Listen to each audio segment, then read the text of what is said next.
और बड़ी खबर आ रही है कमांडर लेवल टॉक को लेकर। भारत चीन के बीच आज भी ब्रिगेड कमांडर स्तर की बैठक। चुशुल में लगातार 5वें दिन बैठक जारी।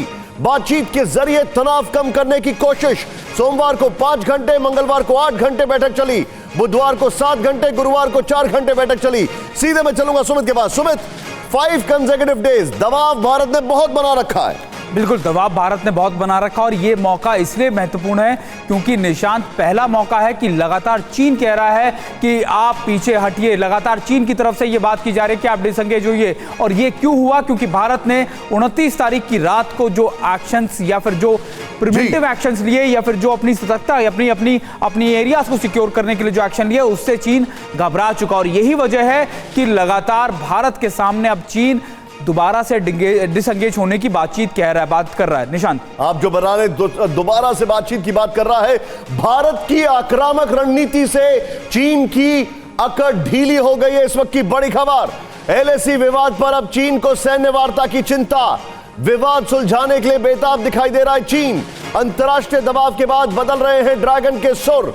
पैंगोंग झड़प के बाद अब तक भारत चीन के बीच 4 बैठक बेनतीजा रही है। मैं सीधे चलूंगा बिग वॉल पर आपके सामने किस तरीके से भारत ने प्रेशर बनाया है यह दिखाने के लिए, और उसके बाद मैं डिस्कशन को ओपन करने जा रहा हूं। जरा प्लेट ऑन यहां पर हमारे पास जो जानकारी है सीधे यहां पर दिखाएं, और इसके बाद मैं एलएसी भी जाऊंगा। बहुत बड़ा खुलासा, गलवान में मारे गए थे चीन के 78 सैनिक। ये जो वॉल है, मैं आपको बताना चाहूंगा, ये जानकारी हम आपको कुछ ही क्षणों में अभी देने जा रहे हैं, लेकिन हमारे पास जो इंफॉर्मेशन है वो ये है, भारत ने जो दबाव बनाया है वो मैं आपको बताने वाला हूं। किस तरीके से भारत ने दबाव बनाया है वो हमारे सामने। आक्रामक हुआ भारत, और ये भारत की आक्रामकता और लामबंदी से चीन पर दबाव बढ़ा। नंबर 1। नंबर 2, चेंज ओवर करें, वो इंपॉर्टेंट है। किस तरीके से देखें, पैंगोंग के दक्षिण किनारे काला टॉप, हेलमेट टॉप पर भारत की स्थिति मजबूत हो गई है। यह बहुत इंटरेस्टिंग है। मैं एक एक वॉल को तुरंत सवाल जवाब के साथ लूंगा। सुमित मेरे साथ है। सुमित, सीधे चलूंगा सुमित के पास। सुमित, वेरी क्विकली ये मुझे बताइए कि भारत की जो स्थिति मजबूत हो गई, हम दिखा रहे हैं यहां पर काला टॉप, हेलमेट टॉप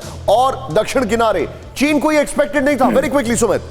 बिल्कुल, देखिए निशांत, पैंगोंगत्सो के नॉर्थ में बैठकर चीन ये सोच रहा था कि अब उसने इस पूरे इलाके को भारत से काट दिया और वो ऐसी डोमिनेटिंग पोजीशन पे है जहां से वो हमसे कुछ भी मनवा सकता है। ना सिर्फ पैंगोंगत्सो के इलाके में बल्कि इसके अलावा दूसरे इलाकों में भी, यानी गलवान में या फिर आप कह सकते हैं डेप्सांग में, डीबीओ में, वो हमसे सारे काम वो करवाएगा जो हमसे चाहता है। लेकिन भारत ने ये जो रिवर्स पोजीशनिंग ली, जनरल सिवाच, मुझे लगता है कि भारत ने पहले पूरा रोप दिया और उसके बाद, जैसा कि हम लोग कहते हैं, पहले ढील दी और उसके बाद बहुत आसानी से पतंग काट दी। अगर चीन की बात की जाए, जिस तरीके से दबाव बनाया और अब अपनी पोजीशन कंसोलिडेट कर लिए। Your take General Siwach.